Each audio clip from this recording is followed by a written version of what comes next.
দর্শকবৃন্দ, আমি আজ যেখানে আছি সেটা হচ্ছে মানিকগঞ্জ জেলা। মানিকগঞ্জ জেলা থেকে উথুলিয়া এসে, এখান থেকে উথুলিয়া থেকে জাফরগঞ্জ এসে এই নদীর সামনে আছি। এই নদীটার নাম হচ্ছে যমুনা নদী। সামনে যে চরটা দেখা যাচ্ছে, এই চরের জমির দাম খুবই কম। এখানে 1 বিঘার দাম 40-50 হাজার টাকা। এত কম দাম জায়গার। কি চর? জাফরগঞ্জ। সামনে যে চরটা, এই চরটার নাম বর্তমানে জাফরগঞ্জ চর করে।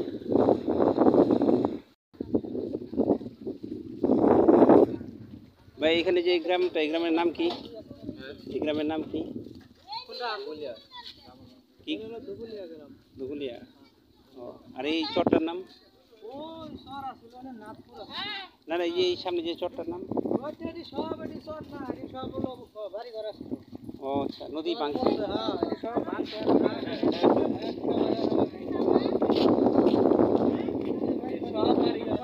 কবে ভাঙছে এগুলা?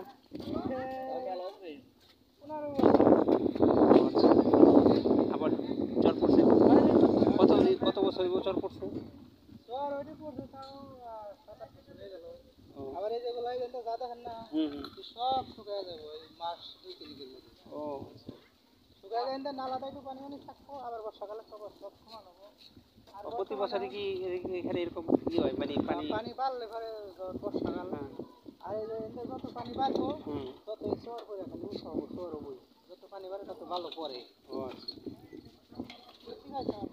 আমি এসেছি ঢাকা থেকে। আমি দেখছি, মানে এটা ইউটিউব থেকে দেখছি জায়গা।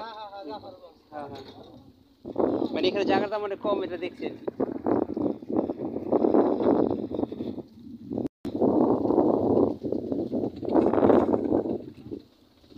আচ্ছা, এখানে আপনার এই জায়গার দাম কিরকম? এই যে এই সাইডটা দিয়ে, এই যে এই সাইডটা দিয়ে জায়গার দাম কিরকম? এই যে হ্যাঁ হ্যাঁ, এই সাইডটা দিয়ে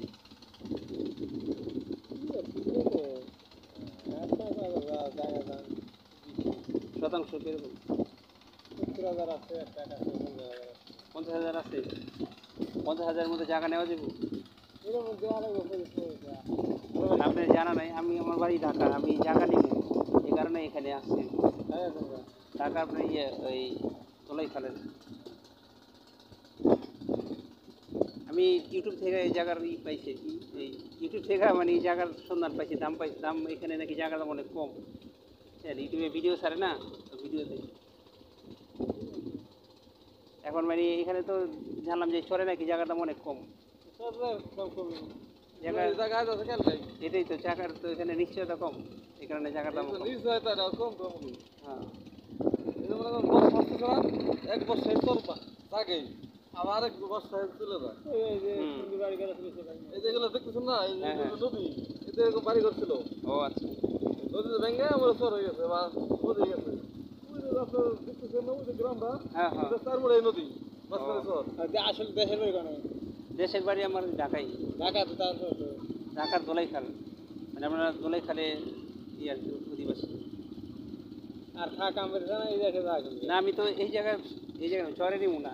চরে দেখছি আর কি, আপনি ইউটিউবে দেখাইছে যে চরে এরকম জায়গার দাম অনেক কম, তো আমি দেখতে এলাম যাচাই করার লেগে যে চরের দাম যদি কম হয় তাহলে আশেপাশের জায়গার দাম অবশ্যই কম হইব।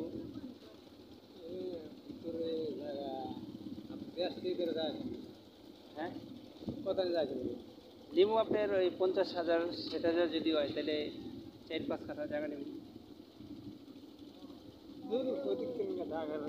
ঢাকার ওদিকে নাই তো, ঢাকা বর্তমান জায়গার দাম অনেক বেশি। মানিকগঞ্জেও পাওয়া যাবে না মনে হয়। হ্যাঁ, মানে এই জায়গাটা মানিকগঞ্জ জায়গার দাম কম। জায়গার দাম কম? কে আপনার কথা, এই যে আমাকে এলাকা হ্যাঁ, এই ভাঙ্গার কারণে এই পার দাম ঘুরে যাচ্ছে। এই জায়গা 10,000, 20,000 বেশি আছে। এই 3 বছরের মধ্যে কোনো জায়গার দাম বেড়ে গেছে। মনে করেন এখন ঢাকার আশেপাশে আমরা যে আরেকটা জায়গা আছে আমাদের নারায়ণগঞ্জ জেলা, আপনার ওই বরপা এলাকা, বরপা ভুলতাগাছি আছে না, ওই সাইডে তো ওদিকে জায়গা আছে, ওদিকে বাড়িও আছে। হ্যাঁ, বাড়ি আমার ওইখানে আছে 4 কাঠা, ভাই আমার আছে নিজের 1 কাঠা, নিজের ব্যক্তিগত। আর আমার ভাইয়ের আছে, ভাই বোন 3 জনের মিলে আছে 4 কাঠা। এখন মানে ওই জায়গায় 1 কাঠা জায়গা কমে যায়, আবার গেছে রাস্তা যাওয়ার কারণে জায়গা গেছে ছোটো। আর আমি চাইতেছি এইসব সাইডে 3-4 কাঠা জায়গা নিয়ে নিতে। না আপনি ভুল করতেছেন। না ভুল কি, আমি তো নতুন করে জায়গা ওই জায়গা তো বিক্রি করবো না। না করলেও তাও ভুল। এই দেশে কোনো কি করে খাইবেন? না কাজের ব্যবস্থা আছে। আর কোন কাজে আপনারও ভালো করতেছি, আপনি মানিগঞ্জ টাউন স্ট্যান্ড আছে না? হ্যাঁ হ্যাঁ। স্ট্যান্ডের নাই ওই দিক, মানে স্ট্যান্ড ওই টাউন side এ? ছাড়িয়া ভিতরে কিনবেন। আচ্ছা, মানে এরা ব্যবসা বাণিজ্য করে ফেলবে। ওদিকে কিরকম হইব জায়গাটা? ওদিকে ঠিক নাই, ডিসিমেল 70,000, 60,000, 50,000, 1 লাখ, 1.5 লাখ, 2 লাখ, আচ্ছা। মানে ভালো পজিশন দিয়ে। হুম। এই দেশের কোনো মূল্য আছে নাকি? আপনি দেশে না কিনা টাকাটা পারবেন না? আচ্ছা ঠিক আছে। আমি আপনার শরীর বুদ্ধি দিলাম। না, আমি চাইছিলাম এই চরে যদি বেশি জায়গা নিয়ে কোনো কিছু ফসল করা যায়। আমরাই তো মনে করি তো আর ভাঙ্গা মানুষ ওই যে গ্রাম দিকে না, হ্যাঁ আমাদের ও যে টাওয়ারটা দিবেন না, হ্যাঁ হ্যাঁ। ওই পার আচ্ছা। আমরাই তো নদী খেতে বুঝছেন। ওই ভাঙ্গা গেলে এই সাইড এসে বাড়ি করতে জায়গা দাম দিচ্ছি, এইসব জায়গা 20,000, 15,000 টাকা দিচ্ছে ওরা ছিল। এই বেরিবান জমা দিচ্ছে তার আগে। এই বেরিবান দিচ্ছে তো 7-8 বছর হয়েছে। আচ্ছা। এই বানটা দিয়ে 7-8 বছর এনে সব বাড়ি ঘর করে বুঝছেন, হুম। ভাঙ্গা গোছানি। তো ঠিক আছে আচ্ছা, আমি যেটা টিভি আপনার ইউটিউবে দেখছি ওটা আপনার এরকম জায়গা অনেকে ভাড়াও নেয়, ভাড়া নিয়ে ফসল করে। 1 ফসল 2 ফসলে ভালো টাকাই দেখাইলো যে ইনকাম করে, 1 লাখ টাকা 2 লাখ টাকা 1 বছর ইনকাম করে। কিছু না, আপনারও দাওয়াত করে মাসের মালটা করেন না। আচ্ছা। হ্যাঁ হ্যাঁ বুঝছি।